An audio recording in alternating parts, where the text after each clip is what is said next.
Ampak, ko greš brat v narodih, stari, ko greš brat, jaz na kovinarski nisem imel nobenih uporabnih predmetov, če ne boš kovinar. Drugače te ful dobro pravijo, če boš kovinar. Ne? Ampak, če ne boš, mi nismo imeli tako biologije, nismo imeli kemije, nismo imeli zgodovine, punc ni bilo, seveda, kar je posebej traumatično, ali ni, to je... Potem so prišle frizerke, pa smo bili na isti frekvenci, pa je bilo fajn, ne? Ampak... In zdaj precej berem, na Wikipediji, in ko bereš te podatke o narodih, ne, daleč najbolj fascinantni, noben od teh jugoslovanskih ni tako zanimiv kot Rusi, stari. Rusi, jaz ne vem sploh, kaj je Hitler razmišljal, ko je napadel Rusijo. Ko boš ti premagal Ruse, če ti njih napadeš v Sibirija, zmrzneš, če oni tebe napadejo, njih je ko Rusov. In vedno jih je bilo ko Rusov. Ampak niso pa vedno imeli orožja za vse. Ko je vojna, ponovadi se vedno pošle reveže, da se oni prvo pobijajo med sabo. Plemiči in bogatuni, oni so na hribu gor nekje, oni tako gledajo, kao, dobro jim gre tem našim, ne bi si mislil, stari, dobri so. In v Rusiji, te stari carski, so odpirali zapore in spuščali te prve, teh pa res ni škoda, naj se malo pobijajo med sabo. In niso imeli orožja za vse in piše, da je bil ta sistem. Vstopijo kao 4 v prostor, tam, kjer delijo orožje in dajo prvemu, ne vem, puško, karkoli, in potem 2 brez, in potem naslednji dobi puško. A si predstavljaš, da si eden od onih dveh, ko... Vstopite, kar noter, kar naprej, evo puška, vi 2 brez. A je to skrita kamera, kaj je zdaj? Prosim?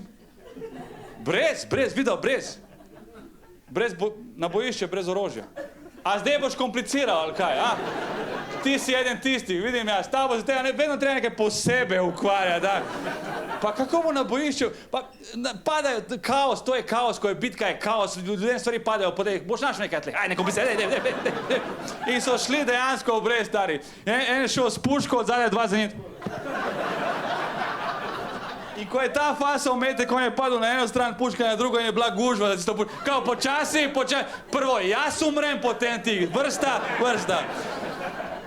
Take bizarke, ko greš brat zgodovino stari Rusije, brado je bilo prepovedano imeti v Rusiji v 18. stoletju. Mislim, lahko si imel brado, ampak če si imel, si moral plačati davek dodaten na dovoljenje za brado si dobil.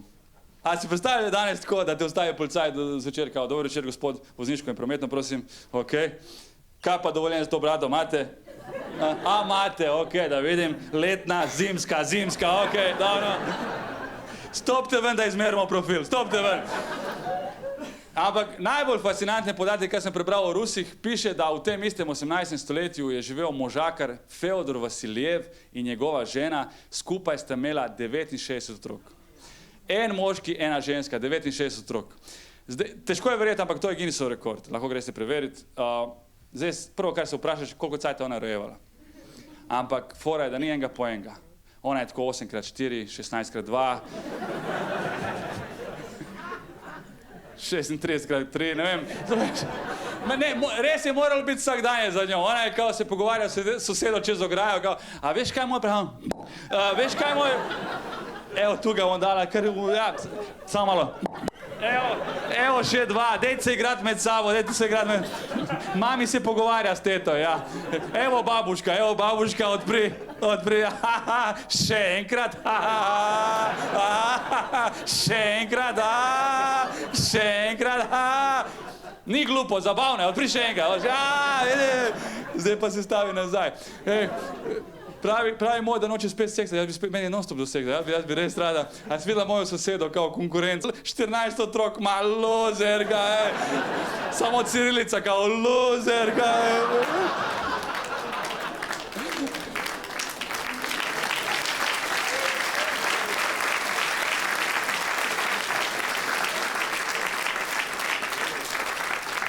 Kako je bilo staremu, ona tam nekaj klepeta sosedo, razumeš, on ima kako polena, 4 v naročju. In kriči, dej umirte se, ne razbija, dej vse, ti. Kako ti je ime? Vladimir, vse si dol, ti Vasilij, a ti si tudi Vladimir, zmanjkalo imen na V. Vse se dol, nehaj tem svojega brata, no. Kaj še enako pravim fajt, on ima 8 let, ti imaš 35, vse se dol.